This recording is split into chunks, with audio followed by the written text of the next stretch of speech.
Hey, this is Gunnar from Une Misere. You're listening to the Dan Chan Show on Hard Rock Hell Radio. So I'm joined by Gunnar from Une Misere. How are you today, Matt? How's Iceland going? I'm doing good, man. Iceland is just doing pretty well. Doing very well from what I've heard. And are things back to normal there so much? I mean, I've seen you've been playing some acoustic shows, haven't you? Well, we just had like full regular shows. Really? Yeah. Things are like they're getting there, like getting back to normal. But it's still we had a show last weekend where the like maximum capacity was 200 people. Yeah. So yeah, like we were allowed to have shows and stuff, which is fantastic. Was it shoulder to shoulder shows? Is this something? Is this sounds like good news to me? Yeah, it was just like a normal show. Great. But I think the venue has to be able to provide us like a zone or something. So if people would like to, keep 2 meters apart, they can do that. But no one did. It sounds like things things to come. Hopefully. Yeah, but yeah, Iceland has been doing like very, very good in the whole COVID thing. I don't think we've had any infections for a couple weeks now. That's good. And people can go back to the gym and stuff like that. That's good. Hopefully, sign of things to come, as I say. So let's get on with it. I mean, congrats on your debut album, Sermon, which came out last November. It's an awesome album. You must be really pleased with it. Are you pleased with the response and the reaction? You must be over the moon. Yeah, it's been great. Of course, the whole COVID thing sort of like backfired a bit on us. But other than that, it's been great. It's our first ever like full length album, and Nuclear Blast has been great to us, and we're just very excited to get back on the road and play the darn thing. So did you have gigs planned for the beginning of this year? Was that the plan? Are you going to be carrying them out soon when you can? Yeah, I think. One of the tours that we were supposed to do has been moved to September, which is the Empiricon tour. Yeah, I'm not really sure how it's gonna go because like the first venue on that tour was supposed to be like 15,000 people. Right. So I'm not really sure how they're gonna like manage that if it's only like I don't know like a 200 people capacity or something. Yeah. So it's still like I'm not really sure. But we were in the States when the whole thing happened, and we were supposed to be on a full month tour with I Artist Murder. After day one, the whole tour got canceled, so we had to go back home. How did that feel? What did that feel like?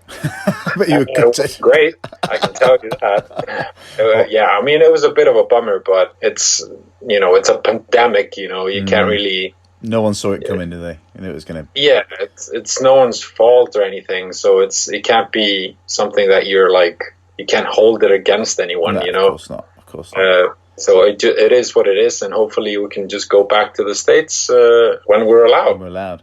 So let's go back to the beginning, the history of the band. I mean, when was the conception? Was it about 2015? Was it when you got together? Yeah, we put out our first mixtape in 2017. Yeah, and I think we've only been a band for like 3 or 4 years now. Yeah. So we're not very old when it comes to band years. But yeah, it started out as sort of we were all in like different bands and became friends just sort of through the scene here in Iceland, and we were always hanging out together. So it was like, why not just start a band? So we sort of took all the big egos from the other bands and made a very ego band from those bands, and people just seem to sort of gravitate towards it, and it's been quite the journey.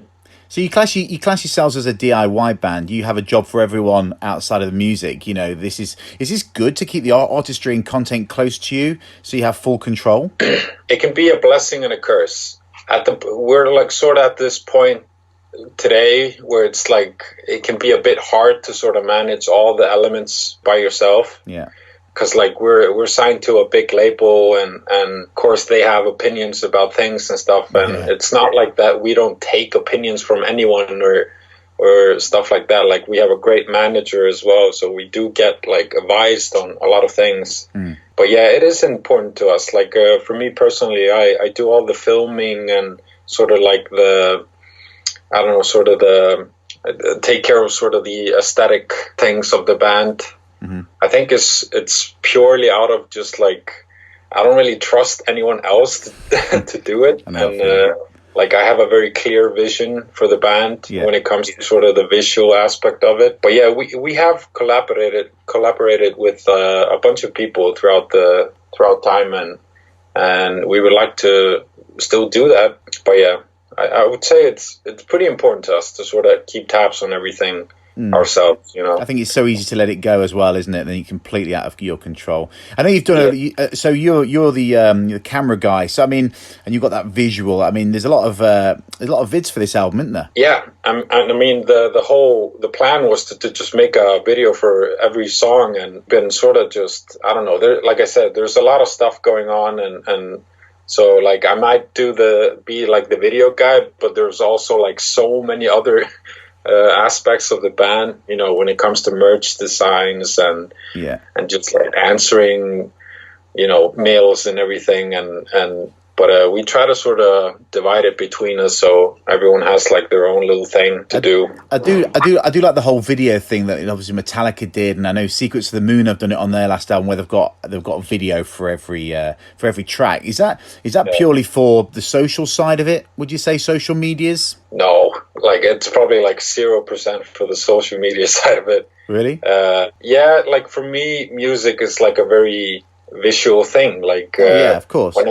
When I hear music, and especially with our songs, like I always have something in mind, sort of like visually for it, and I think it's just more of like my sort of artistic side to just sort of, I need to get it out, you know. So I don't really like, I don't think we really care about the like numbers or like views or social media or anything. I know it's important, you know, and we totally like acknowledge the importance of having like a good social media presence and having good content on the World Wide Web. It's sort of like the artistic side of it is more the reason for it, you know. Yeah. And well, I think that's cool, but I think my point of view was, if you've got the videos out there, you've got the visuals, so people can hear your music through social media and through YouTube, which is a great tools. Yeah.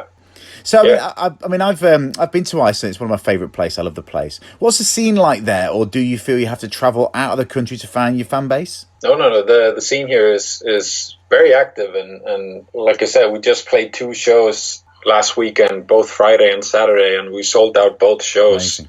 So we've had a very good sort of, what's the word? Like, you know, we have a good amount of fans here as well. Yeah. And so I think it's like a fairly new thing for us to sort of try to go abroad. And it's a very difficult thing for Icelandic bands to do and to sort of break through in an international way, just because of like geographical reasons, you know. Yeah. And I think the scene here is very it's small and gritty, but it's very powerful, and we have like so many amazing bands here, and very family based in a way. Are you all connected in a way? Yeah, like I'm pretty sure like you probably have like 25-30 people who play an instrument, and they all play in like 10 different bands.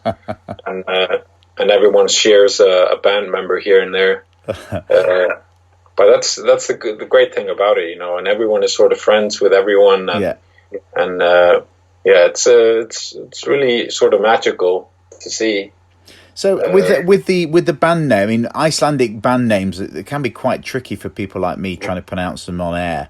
What's the reason behind why did you choose a French name for the band? So Une Misere is basically like, it means misery in French, and the Icelandic word for that would be eind, which is also quite a tricky name, and it sort of sounds like, at least in our ears, it sounds like a very traditional black metal band here in Iceland. Yeah. And we sort of wanted to go into like a more poetic, side with it. So, and I had a French roommate at the time. I was in school in Denmark, and I remember I was just sort of talking to him about it and asking how you say misery in French, and he told me, "Oh, Gunnar, it's Une Misere," and I was like, "Whoa!"